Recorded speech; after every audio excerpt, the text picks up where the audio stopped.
हरि ओम श्री गुरुभ्यो नमः।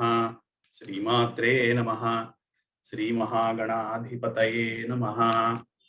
निर्गुणं निरंजनं नित्यममलं परं तेजं निर्विकारं निर्विकल्पं निर्विशेषं नित्यमुक्तं महावाक्यार्थलक्ष्यं महाबिन्दुपरिस्थितं महदहंकारनाशं महदानन्दरूपम् एकमेवम् एकमनन्तम् एकैकमद्वितीयम् एकोऽहम् एकमात्मानं स्वच्छप्रकाशमेकैकं तत्त्वातीतं ज्ञानवृद्धं सर्वावगुणभञ्जकं संसारार्णवतारकं सद्गुरुं तं नमाम्यहम्।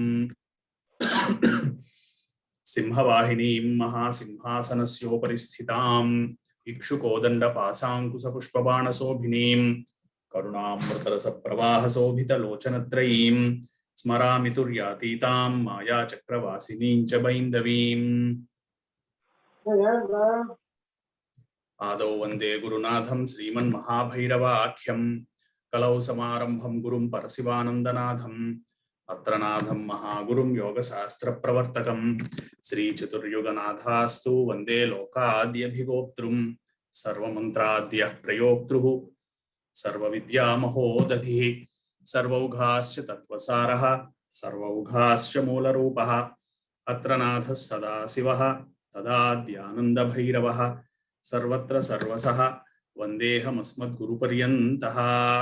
अनन्तश्रीविभूषित शिवयति महाशाक्तकुलाधीश्वर शाक्तानंद परमहंस श्री श्री श्री भैरवानंद महास्वामिने नमः।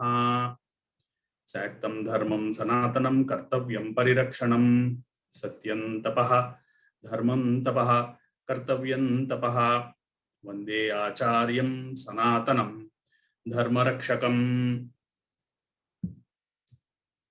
షోడశీ సత్సంగానికి నమస్కారం.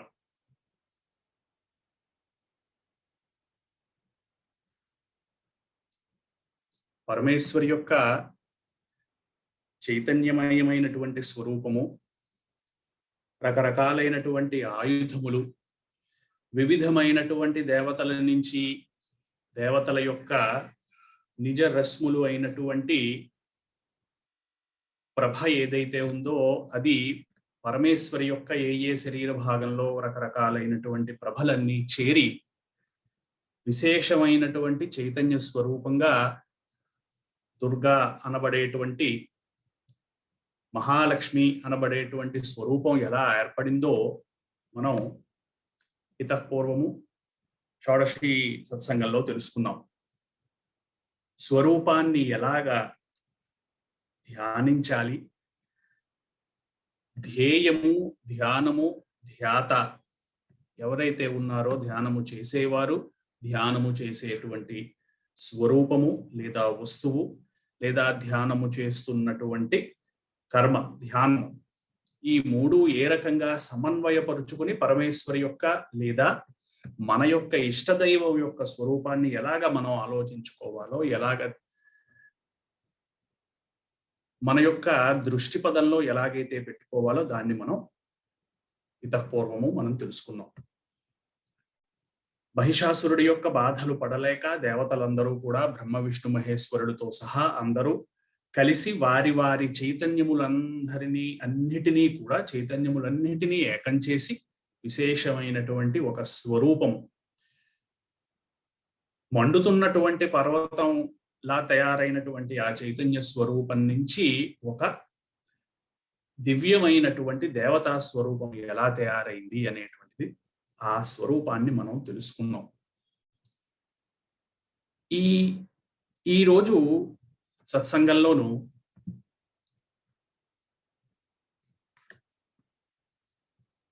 మహిషాసురుడు యొక్క సైన్యము ఏదైతే ఉందో, మహిషాసురుని యొక్క సైన్యాన్ని ఏ రకంగా పరమేశ్వరి వధించిందో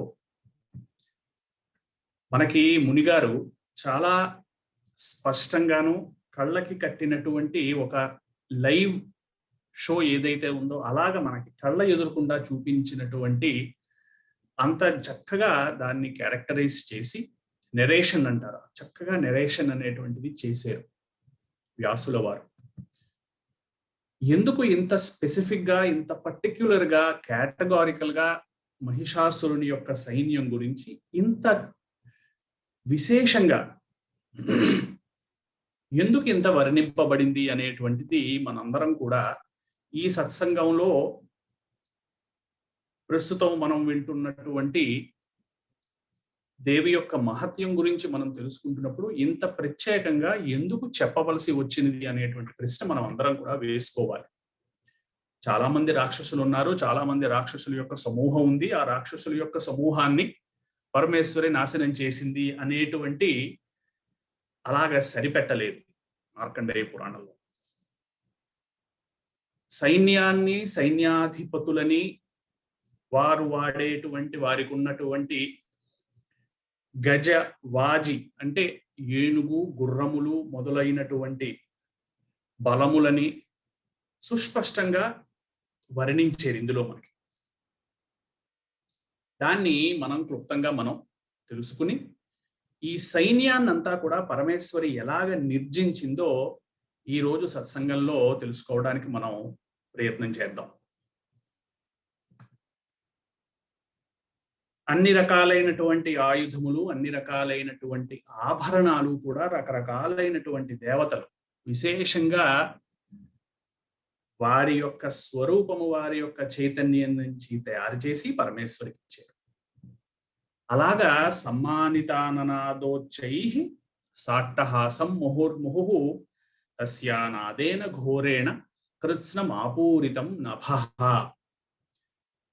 కొంచెం కొంచెంగా యుద్ధానికి ఎలాగైతే శత్రు సైన్యాలకి నేను యుద్ధానికి వస్తున్నాను అనేటువంటి విషయం తెలియాలి, అవతల వాళ్ళలో శత్రు సైన్యానికి ఒక రకమైనటువంటి యుద్ధంలో ఎలాగైనా సరే బలంగా పోరాడాలి అనేటువంటి ఉత్సుకతని రేకెత్తించాలి. అదే సమయంలో ఈ సైన్యం తన యొక్క సైన్యం యొక్క వీరత్వం ఎంత గొప్పదో అవతల వాళ్ళకి తెలియచేసి పౌరుషాన్ని పెంపొందించాలి. అది యుద్ధానికి మొట్టమొదట జరిగేటువంటి ఘట్టం. ఆ ఘట్టంలో భాగంగా అట్టహాసము, వారి యొక్క సేనల యొక్క వీరత్వము, శత్రుసేనల యొక్క దుష్టపరాయణత్వం ఎంత ఉందో చెప్పేటువంటి ఘట్టంలో పరమేశ్వరి అట్టహాసము ముహుర్ముహు పదే పదే అట్టహాసము చేస్తుంది. ఆనందంతో చేసేటువంటి ఆనందం యొక్క అతిశయముతో చేసేటువంటి లాస్యములా లేదు ఇది. తన యొక్క బలాన్ని చూపించేటువంటి విశేషమైనటువంటి బొబ్బలతో పెట్టేటువంటి అట్టహాసం చేస్తోంది. ఎంత అట్టహాసం! ఆ అట్టహాసం ఎలా కలిగింది? తస్యానాదేన ఘోరేణ కృత్స్నమాపూరితం నభః. నభః ఆకాశం అంతా కూడా భూమండలం మీద నుంచి జరుగుతున్నటువంటిది ఏదైతే ఉందో, అయితే భూమండలం మీద జరుగుతుందా లేదా అనేటువంటిది కూడా ఒక ప్రశ్న ఒక సాధకుడు ఈ దేవి మహాత్మ్యము చదువుతున్నప్పుడు ప్రశ్నించుకోవలసినటువంటి అవసరం ఉంది. దేవి యొక్క అట్టహాసముల చేత ఆకాశం అంతా కూడా ఆ నాదం, భయంకరమైనటువంటి నాదం నిండిపోయింది. అమాయతాతి మహతా ప్రతిశబ్దో మహానభూత్ చుక్షుభు సకలాలోకా సముద్రాశ్చ చకంపి. సముద్రాలు, లోకాలన్నీ కూడా చుక్షుభు ఒకసారి కంపించి, సముద్రములు కూడా కంపించి, లోకములన్నీ కూడా ఒక్కసారి క్షుభితమైపోయాయి. ఏం జరుగుతోంది? ఈ ఇబ్బందికరమైనటువంటి, ఇంత భయంకరమైనటువంటి నాదం ఎక్కడి నుంచి వస్తోంది అని అన్ని లోకాలలో ఉన్నటువంటి జీవులన్నీ కూడా ఒక్కసారి భయభ్రాంతులయ్యి ఆ నాదాన్ని విన్నాయి. చచాల వసుధా చేలుహు సకలాశ్చ మహీధరా జయేతి దేవాశ్చ ముదాహ తామూచు సింహవాహినీం. విష్ణువు తన యొక్క స్వరూప భేదమైనటువంటి, తన యొక్క అవతార భేదమైనటువంటి సింహాన్ని రుద్రుడు తన యొక్క అంశతో ఉన్నటువంటి రుద్రాంశతో కలిపి సింహము అనేటువంటి వాహనాన్ని పరమేశ్వరికి ఇచ్చారు. తద్వారా పరమేశ్వరి సింహవాహిని అని సంబోధింపబడింది. కనిపించడానికి విష్ణు స్వరూపంగా, విష్ణువు యొక్క అవతారంగా ఉన్నటువంటి నృసింహ స్వరూపమైనా కానీ రుద్ర తేజము, రుద్ర అంశతో నిండి ఉన్నటువంటిది ఆ సింహము. ఇది సింహవాహిని యొక్క స్వరూపం. ఈ ప్రత్యేకంగా ఇక్కడ ఉన్నటువంటి సింహవాహిని రుద్రాంశ కలిగినటువంటి విష్ణు అవతారముతో ఉన్నటువంటి సింహాన్ని ధరించినటువంటి, సింహాన్ని అధిరోహించినటువంటి దుర్గా స్వరూపంగా మనం ఇక్కడ చెప్పుకోవాలి.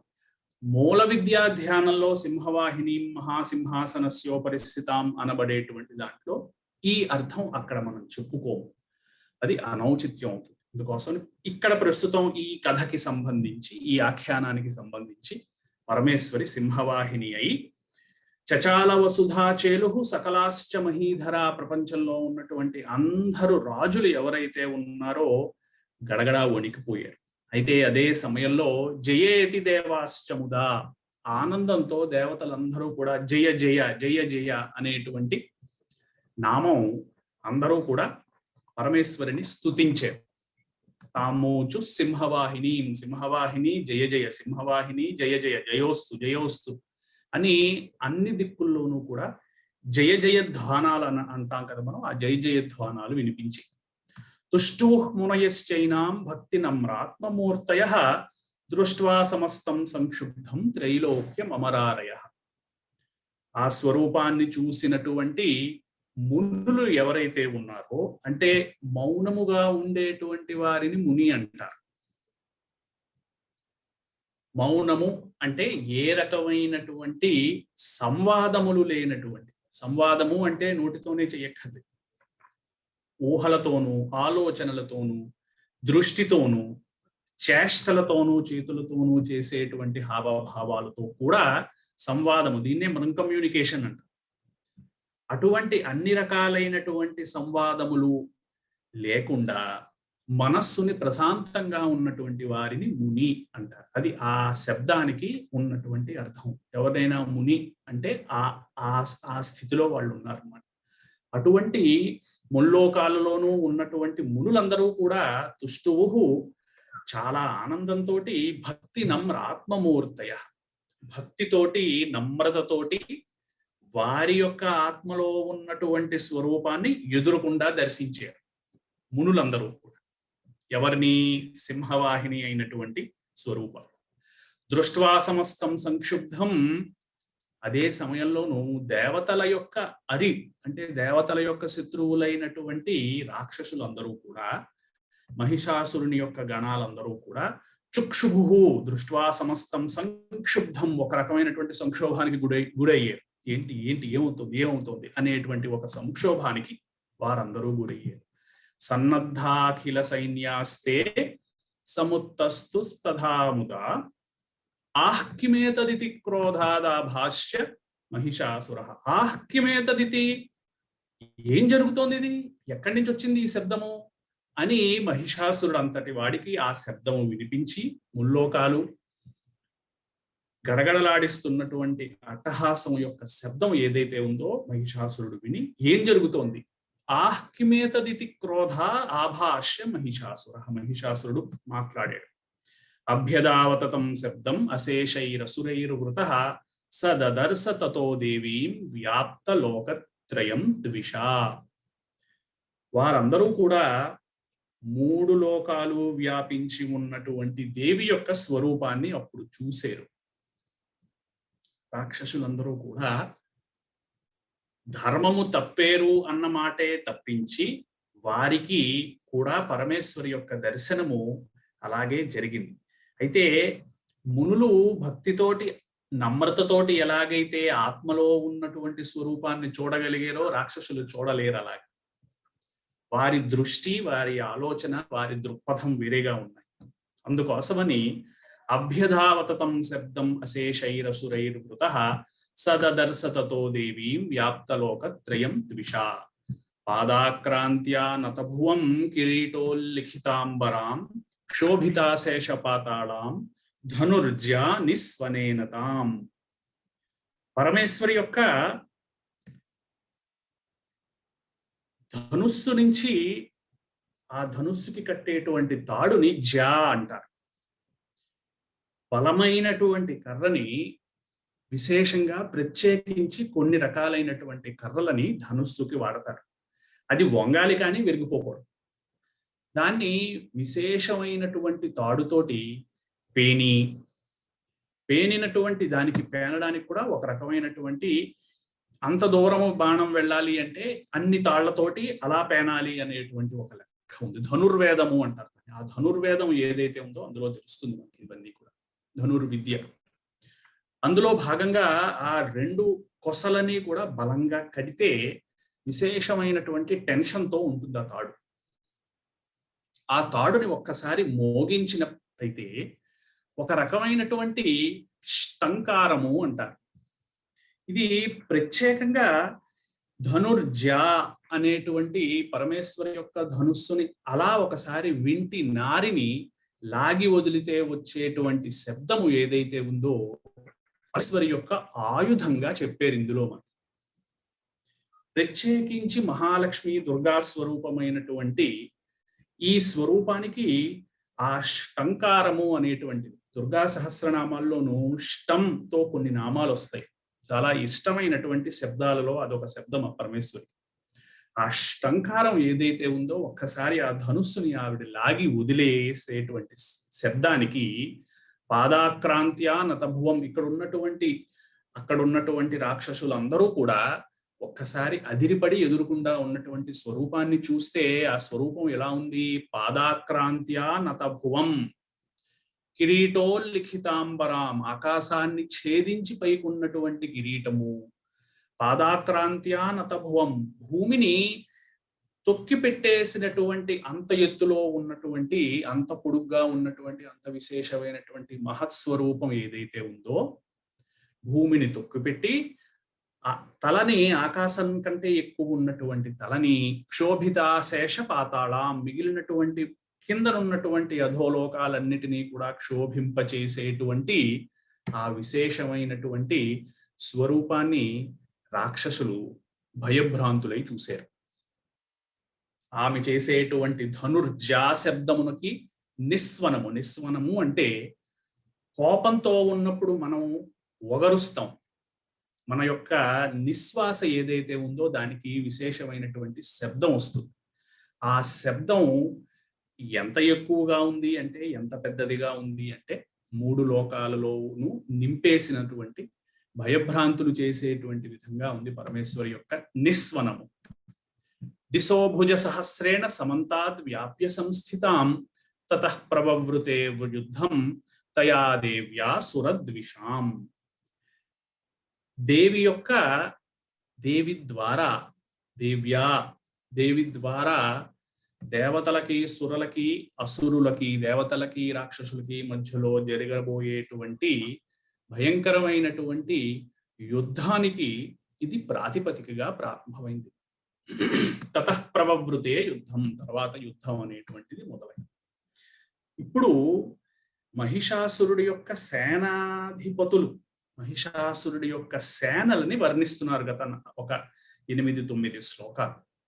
శస్త్రాస్త్రైర్బహుధా ముక్తైః ఆదీపిత దిగంతరం మహిషాసుర సేనానీ చిక్షురాఖ్యో మహాసుర. మహిషాసురుడికి 8 మంది సేనాధిపతులు. ఎందుకు 8 మంది సేనాధిపతులు ఉన్నారు అనేటువంటిది కూడా విశేషించి మనం గుర్తించాల్సినటువంటి విషయం. ఇందులో మొదటివాడు చిక్షురుడు. కనిపించినటువంటి ప్రతి వాడితోనూ చికాకుగా ఉండి కోపంతో యుద్ధాలు చేసేటువంటి లక్షణం ఉంది కనుక వాడికి చిక్షురుడు అని పేరు పెట్టారు. అవన్నీ ఆర్జిత నామధేయాలు. శస్త్రాస్త్రైః బహుధా ముక్తైః ఆదీపిత దిగంతరం మహిషాసుర సేనానీ చిక్షురాఖ్యో మహాసుర. ఎంతో విశేషమైనటువంటి చతురంగ బలములతోటి చిక్షురాఖ్యుడు తన యొక్క సేనలతోటి బయలుదేరాడు. యుయుధే చామరశ్చాన్యైః చతురంగ బలాన్వితః రథానాం అయుతైః షడ్భిః ఉదగ్రాఖ్యో మహాసురః. చామరుడు అనేటువంటి, చమరుడు అనబడేటువంటి ఒక రాక్షసుడి యొక్క కొడుకు కనుక అతనికి చామరుడు అనేటువంటి పేరు పెట్టారు. వాడికి ఉన్నటువంటి లక్షణం ఏమిటి అంటే, ప్రతి వాడితోటి కూడా తిన్నగా కాకుండా ఇబ్బందికరంగా మాటని మెలితిప్పి గొడవలు పెట్టుకునేటువంటి లక్షణం ఉంది కనుక అతన్ని చమరుడు అనేటువంటి, అతనికి ఆ లక్షణాలతో పుట్టాడు కనుక అతన్ని చామరుడు అనేటువంటి ఒక సైన్యాధిపతి. తర్వాత రథానాం అయుతై షడ్భి, 60,000 రథములతోటి ఉదగ్రుడు ఎప్పుడూ కోపంతోనే ఉంటాడు. వాడు శాంతము అనేటువంటి స్థితి లేదు వాడికి, ఎప్పుడూ కూడా కోపంతో ఉగ్రత్వాన్ని కలిగి ఉంటాడు, ప్రదర్శించడం కాదు, ఉగ్రత్వం కలిగి ఉంటాడు కనుక అతన్ని ఉదగ్రుడు. అయుధ్యతాయుతానాంచ సహస్రేణ మహాహనువు. తర్వాత ఒక సేనాధిపతి పేరు మహాహనువు. అతి పెద్ద దవడలు ఉంటాయి వాడికి. కిందనున్నటువంటి ఈ దవడలు ఎంత పెద్దవిగా ఉన్నాయో దానిని బట్టి ఆ రాక్షసుడి పేరు మహాహనువు అనేటువంటి పేరు.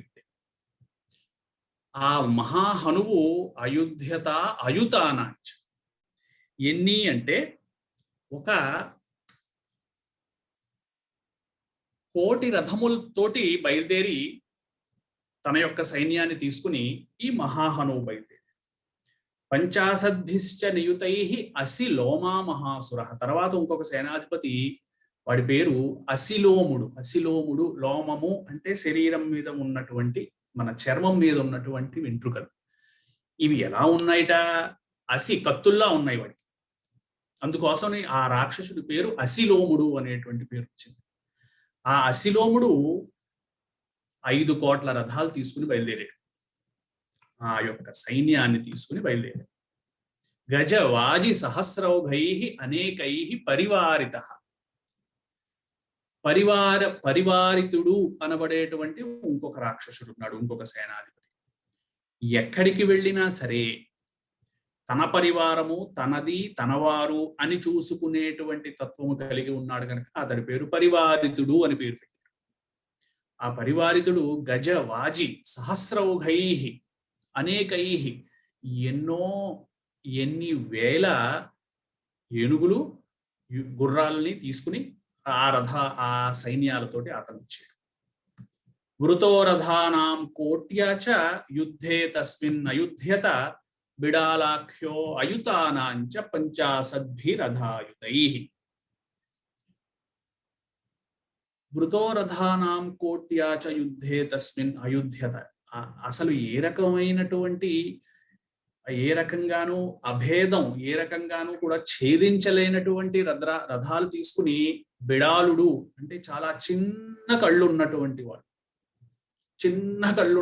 వాడు కనుక వాడికి బిడాలుడు, బిడాలాక్షుడు అనేటువంటి పేరు. బిడాలుడు అనేటువంటి ఒక రాక్షసుడు ఉన్నాడు. యుయుధే సంయుగే తత్ర రథానాం పరివారిత అన్యే చ తత్రాయుతసో రథ నాగ హయైర్వృతాః.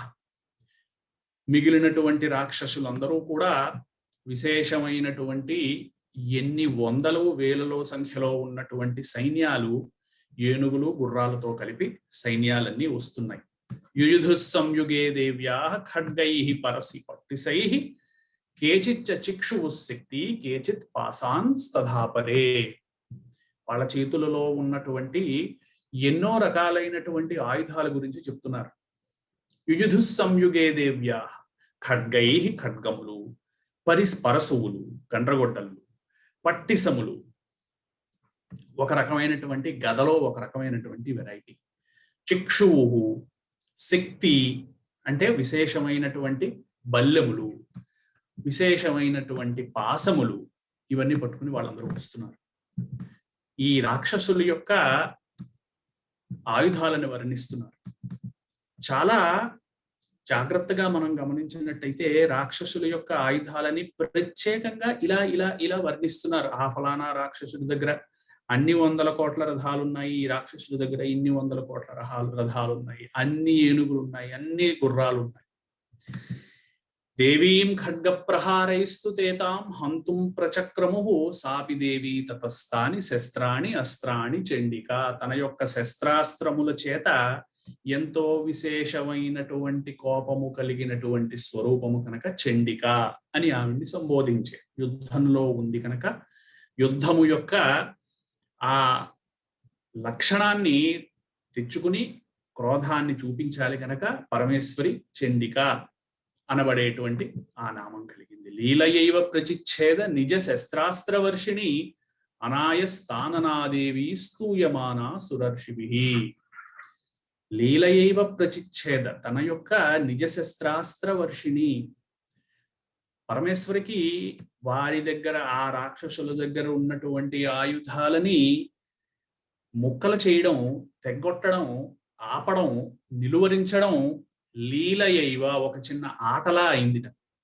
నిజ శస్త్రాస్త్ర వర్షిణి, తన యొక్క శస్త్రాస్త్రములు పరమేశ్వరి ఎలాగైతే వర్షించిందో ఆ వర్షించినటువంటి శస్త్రాస్త్రములతోటి రాక్షస సైన్యాలందరూ కూడా నిహతులయ్యారు.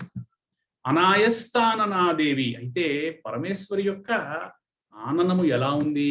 అనాయస్థాననము, ఏ రకమైనటువంటి ఆవేశము, ఏ రకమైనటువంటి అలసట లేనటువంటి పరమేశ్వరి యొక్క స్వరూపాన్ని స్తూయమాన సురర్షిభి, దేవతలు, ఋషులు అటువంటి పరమేశ్వరిని వారి కోసం వారి యొక్క శత్రు సైన్యాలని నిర్జిస్తున్నటువంటి వారి యొక్క ఆత్మస్వరూపమైనటువంటి పరమేశ్వరిని చూసి స్తూయమాన, స్తుతించారు వారందరూ కూడా, దేవతలు, ఋషులు.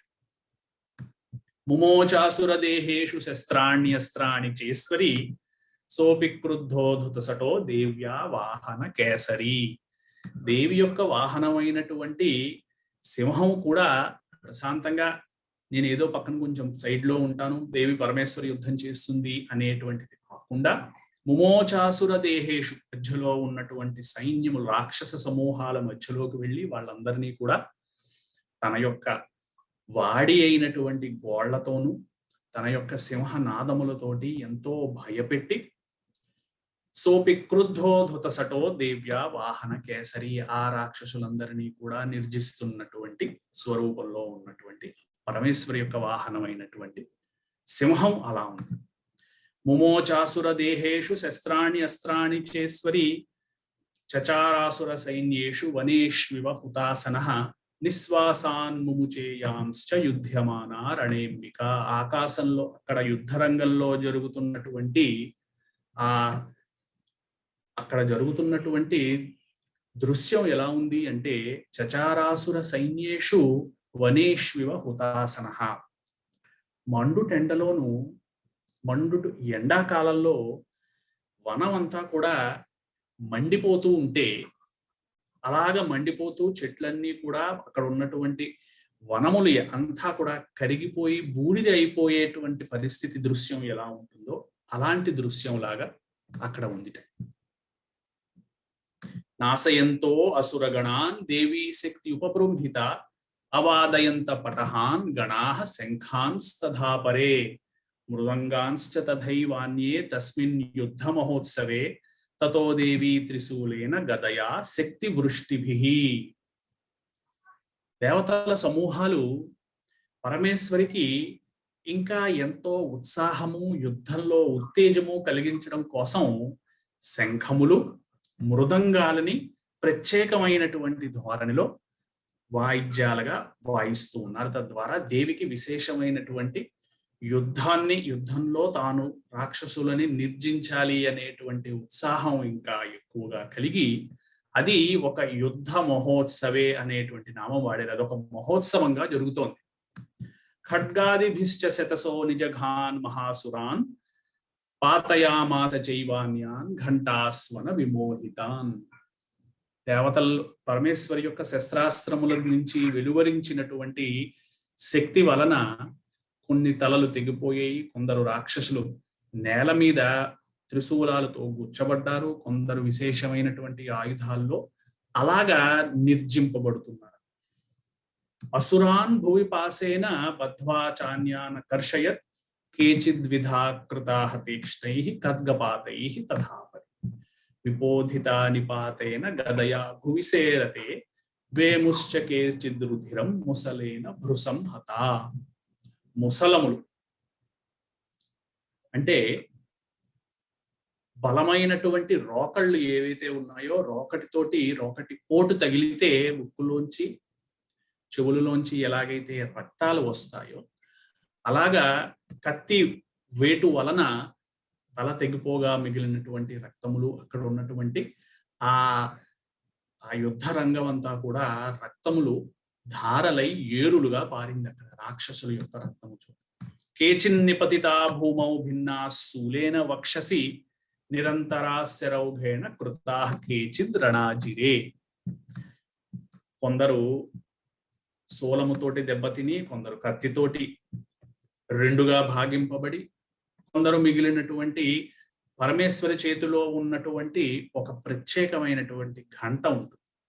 యోధ ఘంట అంటారు దాన్ని, యుద్ధంలో వాయించేటువంటి ఘంట. ఆ గంట యొక్క శబ్దము చేత చాలా మంది ఆ శబ్దాన్ని విని భరించలేక చాలా మంది పడిపోయారు. సేనానుకారిణ ప్రాణాన్ ముముచుస్త్రిద సార్దనా కేశాం చిద్బాహవశ్చిన్న చిన్న గ్రీవాస్తధాప్రి. కొందరి యొక్క తలలు తెగిపోయాయి, కొందరికి చేతులు, మిగిలినటువంటివన్నీ కూడా తెగిపోయాయి. శిరాంసి పేతురన్యేష అన్యే మధ్యే విదారిత విచ్ఛిన్న జంఘాస్తపరే పేతురుర్వ్యాం మహాసుర. శరీర భాగాలు ఒక్కొక్కటి అలాగ రకరకాలైనటువంటి విధానాలలో ఉన్న రకబడి అందరూ కూడా అక్కడ యుద్ధ రంగంలో ఉన్నారు. పరమేశ్వరి యొక్క యుద్ధాన్ని ఇంతలాగా క్లియర్ గా వర్ణిస్తున్నారు. ఈ యుద్ధం ఎక్కడ జరుగుతోంది, ఎవరికి మధ్యలో? అందుకోసమని ఇది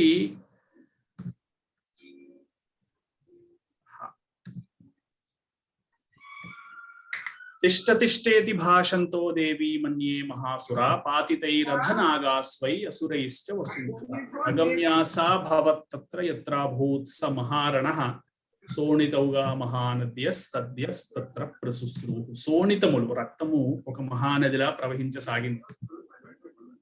అక్కడ ఉన్నటువంటి పరిస్థితి సచసింహో మహానాదం ఉత్సృజం ధృతకేసరః శరీరేభ్యో మరారీణాం పశూనివ విచ్చన్వతి దేవ్యా గణైశ్చతైస్తత్ర కృతం యుద్ధం తథాసురై యథైషాం తుష్టువుర్దేవాః పుష్పవృష్టి ముచోదివి. అక్కడ వచ్చినటువంటి పరమేశ్వరిని ఎదుర్కొని పరమేశ్వరి మీదకి వచ్చినటువంటి ఈ సైన్యాలన్నిటినీ కూడా పరమేశ్వరి నిర్జించింది. రకరకాలైనటువంటి ఆయుధముల చేత, రకరకాలైనటువంటి విధి విధానముల చేత, తన యొక్క శస్త్రాస్త్రముల యొక్క వర్షము చేత అక్కడ ఉన్నటువంటి రాక్షసులందరూ కూడా నిర్జింపబడ్డారు. మహిషాసురుని యొక్క సేనలన్నీ కూడా నిర్జింపబడ్డాయి. యథైషాం తుష్టువుర్దేవాః పుష్పవృష్టి ముచోదివి. ఆకాశం నుంచి ఆ దృశ్యాన్ని చూసినటువంటి రాక్షసులు అలాగ మరణించినటువంటి మహిషాసురుడి యొక్క సేనలు యొక్క మరణాన్ని చూసినటువంటి ఆకాశంలో ఉన్నటువంటి దేవతలు ఆనందంతో పుష్పవృష్టి కురిపించారు.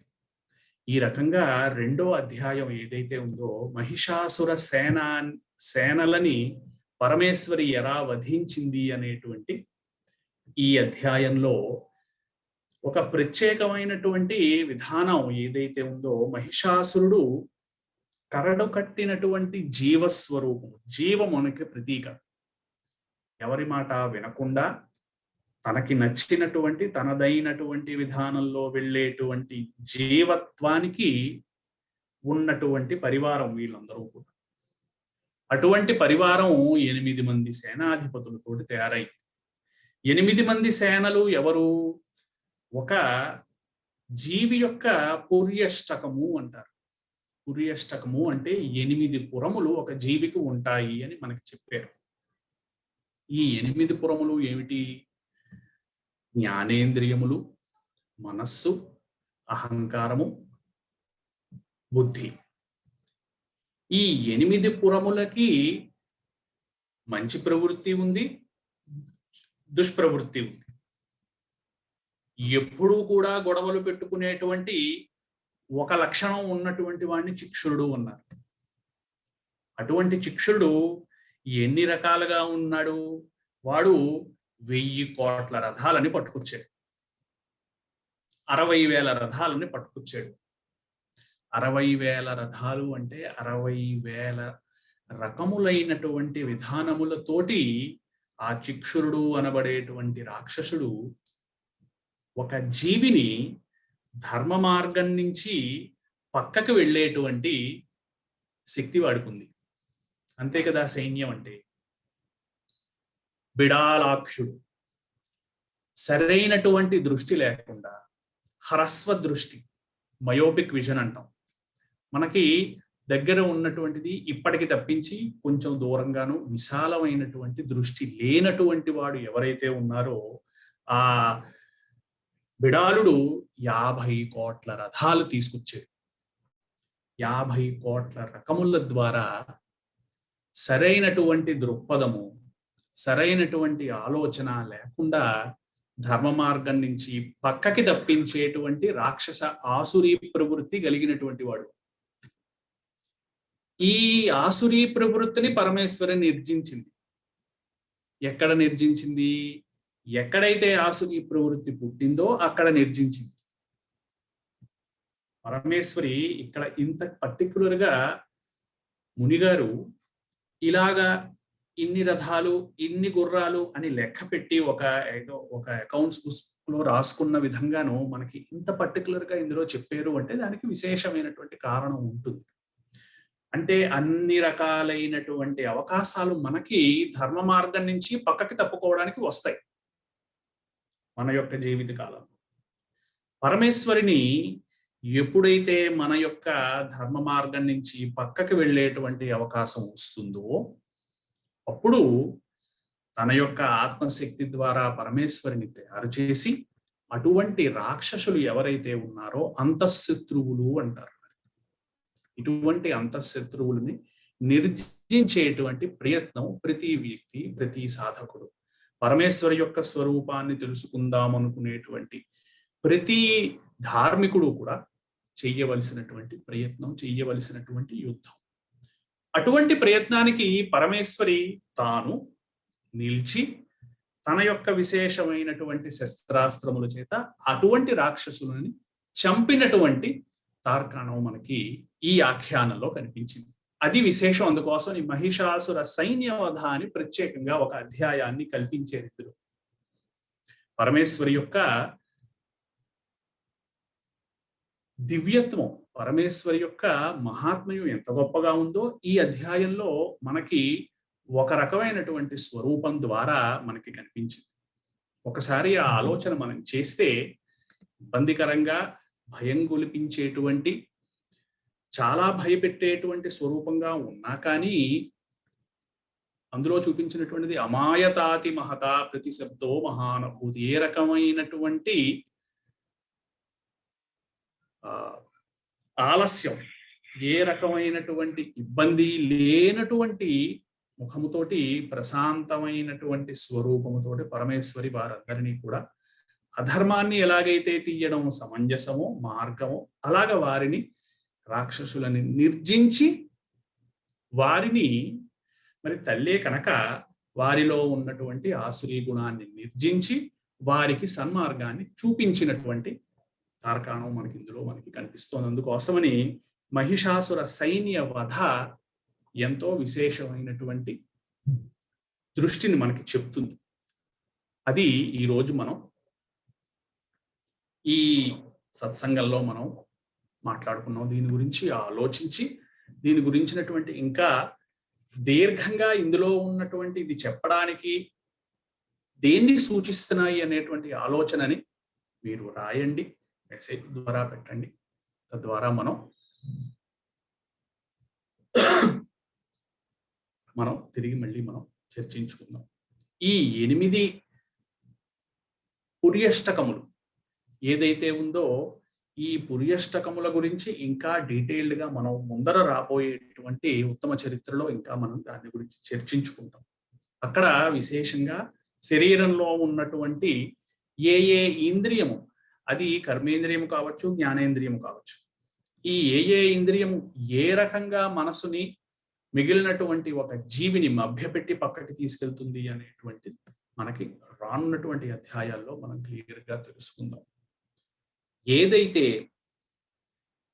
మాయ యొక్క ప్రభావంలో ఉండి, ఏదైతే శబ్దము మాయ యొక్క ప్రభావములో ఉన్నటువంటి శబ్దాన్ని అశబ్దము అని, అటువంటి అశబ్దము శివమయము కానటువంటిది.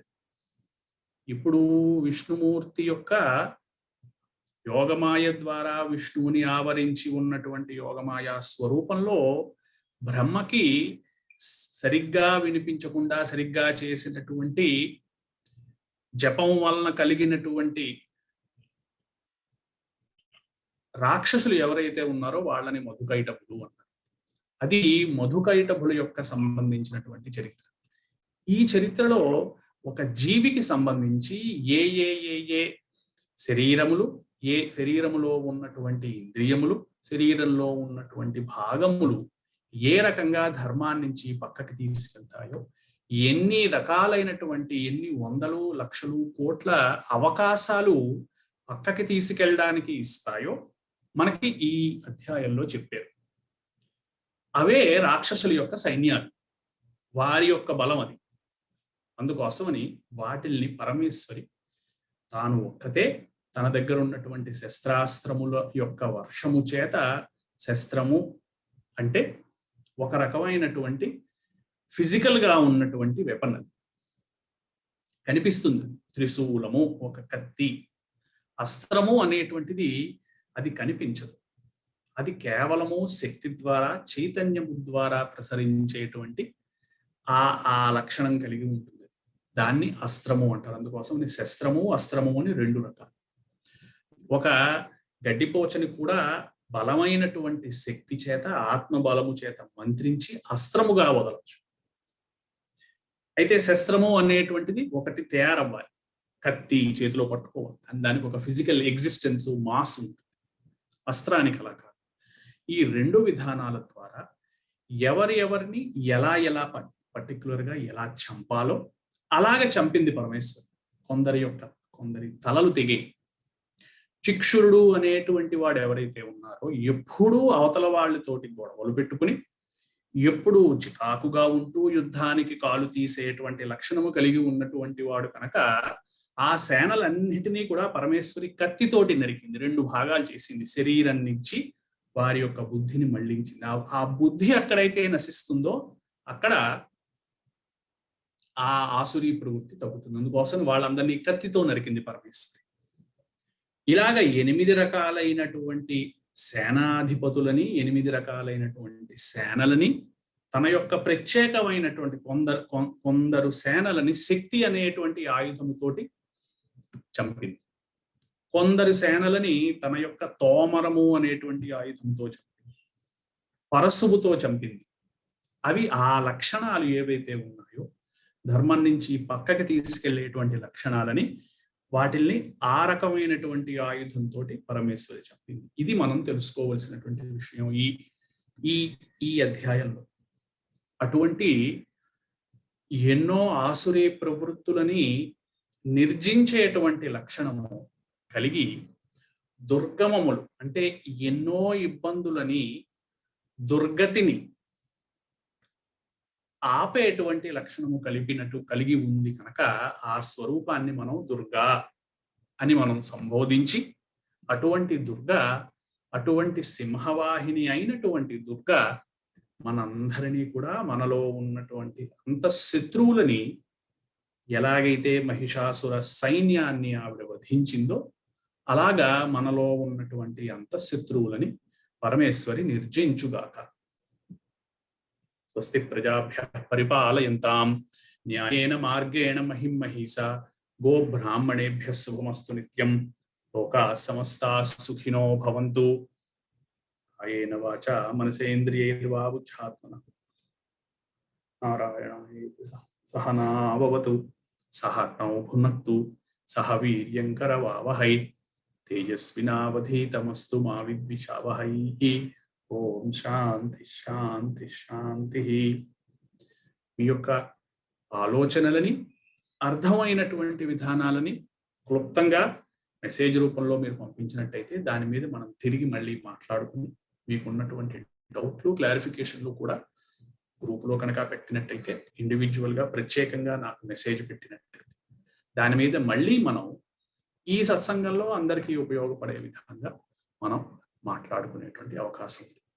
తిరిగి మళ్ళీ మహిషాసురుణ్ణి ఎలాగ పరమేశ్వరి నిర్జించింది, ఎలాగ మహిషాసురుడు నిర్జింపబడ్డాడు అనబడేటువంటి అధ్యాయాన్ని, 3వ అధ్యాయాన్ని వచ్చే సత్సంగంలో మనం దాని గురించి మాట్లాడదాం. అంతవరకు సెలవు. స్వస్తి.